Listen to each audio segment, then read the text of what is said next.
Friends, स्वागत है आप सभी का मेरे चैनल मिस्टर एक्सप्लेन पर।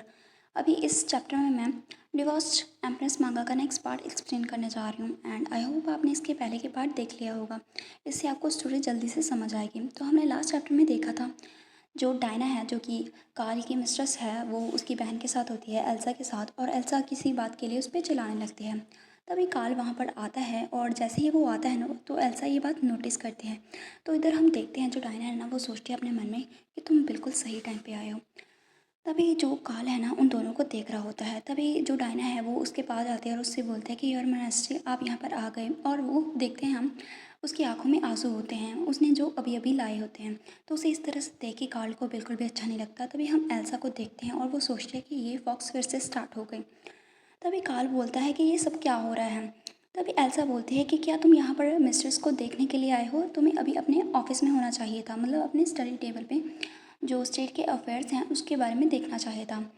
तभी एल्सा उसे बोलती है कि तुम बिलीव नहीं करोगे, लेकिन मैंने कुछ भी नहीं किया है। तभी हम देखते हैं डायना को, जो कि टियरी होती है, उसकी आंखों में बड़े बड़े आंसू होते हैं। वो डेफिनेटली दिखावा कर रही है क्योंकि पहले तक वो बिल्कुल ही ठीक थी। तभी कार्ल बोलता है कि अगर सच में कुछ नहीं था तो फिर ये इस तरह से क्यों दिख रही है, मतलब ये यहाँ पर रो क्यों रही है। तभी जो डायना है उसके पास जाती है और उससे बोलते हैं कि कोई बात नहीं योर मैजेस्टी, उन्होंने कुछ भी नहीं किया है, उन्होंने कुछ भी गलत नहीं किया है, ये तो बस ये है कि मेरे अंदर ही कमी है।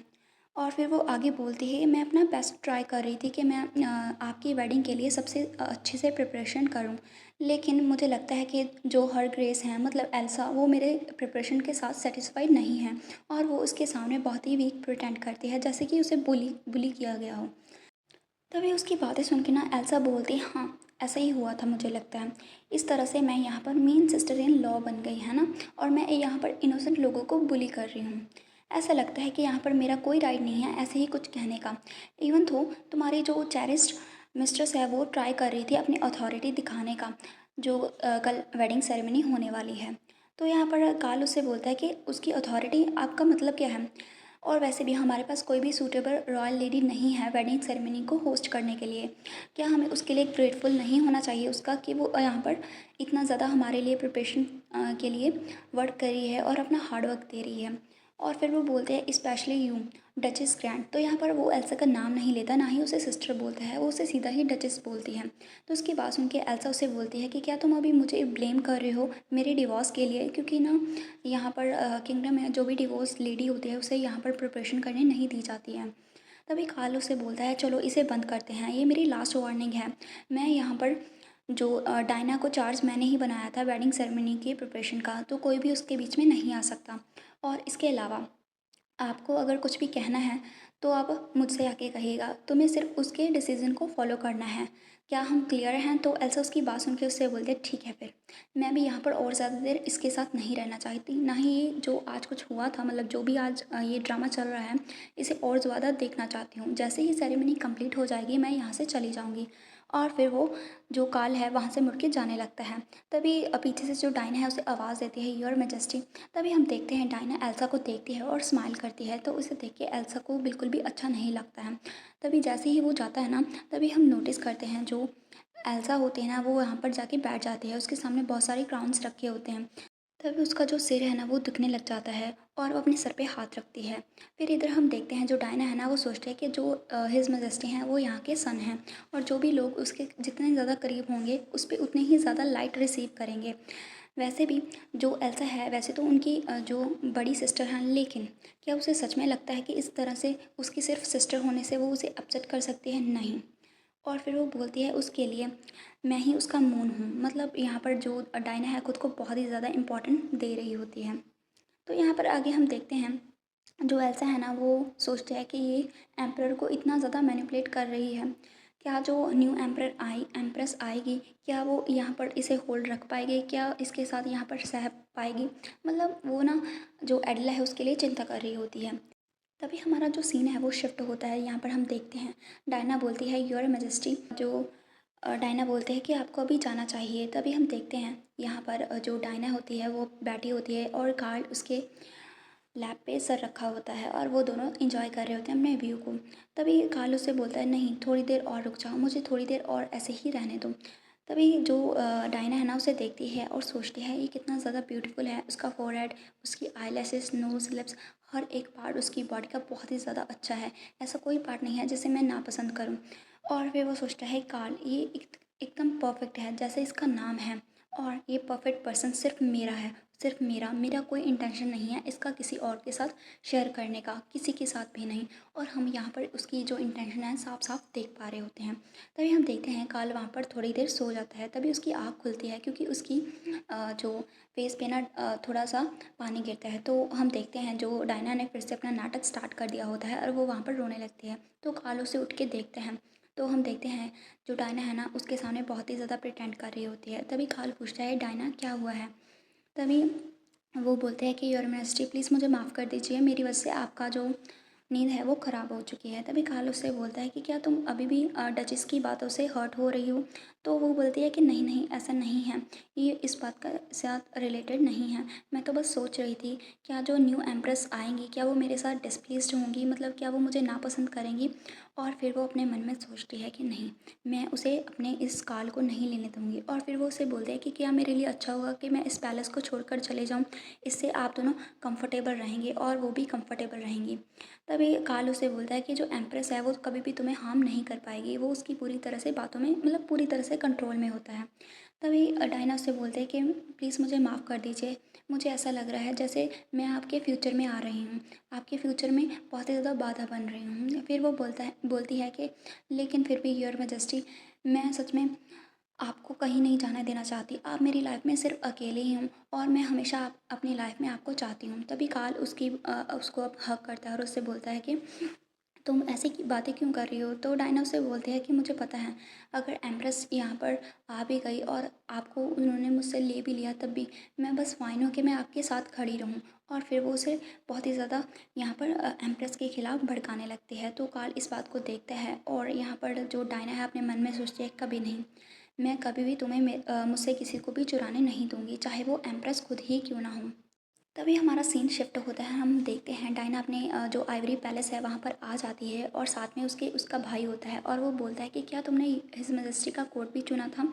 और फिर वो बोलता है कि यहाँ पर जो एम्प्रर की वेडिंग में ज़्यादा टाइम नहीं बचा है, क्या तुम उसके अपने जो इमोशंस है उसे अच्छी तरह से कंट्रोल कर भी पा रही हो। तभी डायना ना उसे देखने लगती है और फिर उसकी नज़र जाती है वहाँ पर खड़ी हुई सर्वेंट्स की ओर। तभी हम देखते हैं वहाँ पर एक सर्वेंट होती है जिसके जो बाल होते हैं ना गोल्डन कलर के होते हैं और उसकी आइज़ भी ब्लू होती है। तभी जो डायना है बोलती है कि मैंने तुम्हें पहले कभी भी नहीं देखा, तुम अपना चेहरा ऊपर उठाओ। और फिर वो डायना अपने मन में सोचते हैं लाइट ब्लॉन्ड हेयर और ब्लू आइज़। और फिर वो मतलब गुस्सा करती है और सोचती है कि वैसे तो ये इतनी ज़्यादा ब्यूटीफुल नहीं है लेकिन फिर भी। फिर वो बोलते हैं कि तुम दोनों जहाँ से जल्दी से चले जाओ क्योंकि मैं अपने ब्रदर के साथ प्राइवेटली कुछ चीज़ें डिस्कस करना चाहती हूँ। तभी वो दोनों सर्वेंट्स वहाँ से चली जाती हैं। उनके जाने के बाद जैसे ही डोर क्लोज़ होता है, तो जैसे ही गेट बंद होता है ना, जो डायना है अपने भाई से बोलने लगती है कि मैंने तुम्हें कितने बार कहा है जो भी लड़की जिसके ब्लॉन्ड हेयर हो और ब्लू आइज़ हो उसे यहाँ पर पैलेस में एंटर होने मत देना, लेकिन तुम मेरे सुनते क्यों नहीं हो। तो उसका भाई उसे बोलता है क्या तुम्हें पता भी है इस तरह के लोग कितने ज़्यादा कॉमन हैं, कितने लोगों के ब्लॉन्ड हेयर और ब्लू आइज़ हैं। अगर हम उन सभी चीज़ों को निकाल दें, मतलब उन सभी लड़कियों को निकाल देना, तो मुझे लगता है कोई मेड ही नहीं बचेगी पिक करने के लिए। तो यहाँ पर डायना उससे बोलते हैं कि स्टिल तुम्हें वही चीज़ें करनी चाहिए जो मैं तुम्हें बोलती हूँ, क्या तुम समझ गए। तो फिर उसका भाई शाय करता है और उससे बोलता है ठीक है मैं समझ गया। तभी डायना उससे बोलते हैं एंड अपने वर्ड्स के साथ केयरफुल रहा करो मेड्स के सामने।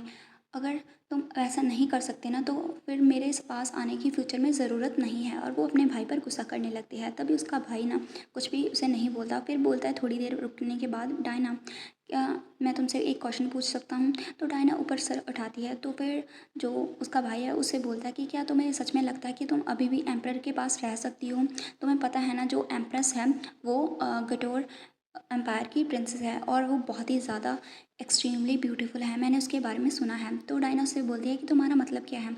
तो उसका भाई कहने लगता है मुझे पता है जो हिज मेजेस्टी है, मतलब अभी जो काल है वो तुमसे बहुत ही ज़्यादा प्यार करता है और तुम्हारे बिना नहीं रह सकता, लेकिन तुम्हें नहीं भूलना चाहिए वो उसने अभी तक तुम्हें एम्प्रेस का जो टाइटल है वो नहीं दिया है। तो उसकी बात सुन के डायना उसे देखने लगती है। फिर उसका भाई उससे फिर से आगे बोलता है कि इसके अलावा मुझे नहीं लगता कि वो कभी भी तुम्हें एम्प्रेस बनने देगा और तुम सिर्फ हिज मेजेस्टी की लवर हो। और जब भी जो भी न्यू एम्प्रेस आएगी वो कभी भी हिज मिनिस्ट्री के जो भी लवर होता है उसे नहीं रुकने देती है। तुम्हें पता तो है कोई भी जो औरत है वो अपने हस्बैंड के साथ किसी को कैसे बर्दाश्त करती है, और इसके अलावा उसकी जो पोजीशन है यहाँ पर काफ़ी स्ट्रांग होने वाली है। और मैंने तो ये भी सुना है र्यूमर से कि ये बहुत ही ज़्यादा टैलेंटेड और ब्यूटीफुल है। तभी उसका भाई ना उसे और ज़्यादा कहता है कि मैंने तुम्हें पहले ही कहा था कार्ल की मैरिज होने से पहले तुम प्रेग्नेंट हो जाओ।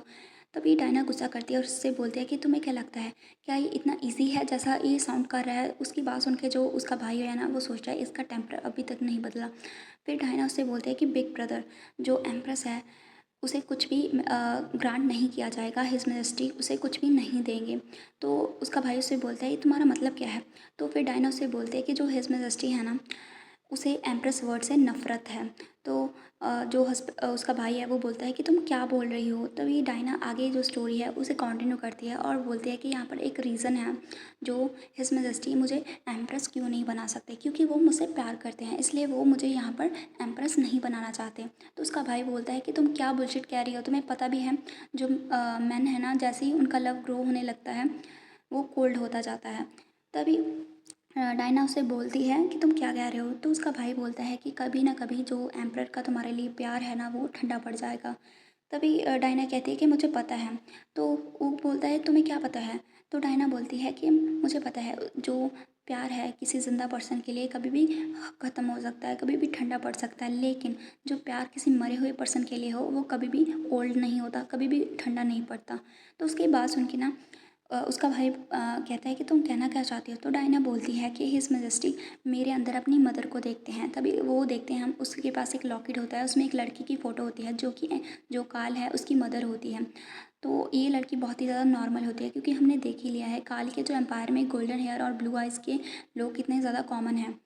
तो डायना आगे कंटिन्यू करती है कि उसकी जो मदर थी वो पास्ट हो गई थी, पास्ट अवे हो गई थी, मतलब उसकी डेथ हो गई थी। जो एम्प्रेस थी ना उस टाइम की, उन्होंने उसे यहाँ से निकलवाया था और इसकी वजह से उसकी मौत हुई थी। इसी वजह से जो एम्प्रर है अभी एम्प्रेस से नफ़रत करता है, एम्प्रेस वर्ड से ही नफ़रत करता है।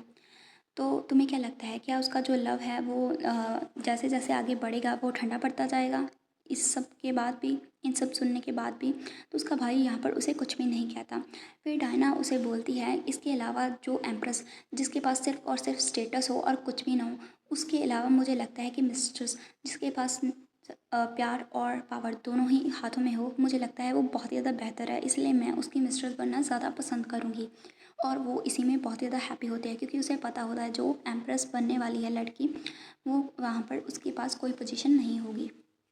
तभी हमारा सीन शिफ्ट होता है, हम देखते हैं जो एडिला होती है वो बैठी होती है, और दिन ब दिन जैसे ही एडिला वहाँ पर आई थी रॉयल पैलेस में, सभी लोग लाइन बनाकर उसका वेलकम करने आ रहे थे, क्योंकि सभी को लगता था कि वो बहुत ही जल्दी एम्प्रेस बनने वाली है, तो डेफिनेटली उसके ऊपर वो सभी लोग अच्छा इंप्रेशन छोड़ना चाहते थे और सभी लोग उससे मिलने आते थे। लेकिन टाइम बीतता गया, मतलब काफ़ी दिन हो गए थे, लेकिन अभी तक कार्ल का कोई भी नामो निशान नहीं था। जो कार्ल है उसे मिलने नहीं आता है, तो उसकी जो मेट्स हैं ना वो परेशान हो जाती हैं।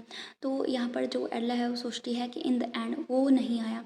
तो यहाँ पर वो ना बोलती है अपनी सर्वेंट्स से कि अभी मैं बहुत ही ज़्यादा थक चुकी हूँ, तो मैं बाथ लेने जा रही हूँ गर्म पानी से, और अभी किसी को भी अंदर आने मत देना, किसी को भी मैं रिसीव नहीं करने वाली हूँ। और वो आगे बोलती है अगर कोई भी मुझे विज़िट करने आए तो उन्हें बोल देना कि वो कल आ जाए। तो यहाँ पर हम देखते हैं नहाने के बाद जैसे ही वो बाहर आती है तो सामने ना वो खड़ी हुई एक लड़की को देखती है, जो कि कोई और नहीं डायना होती है।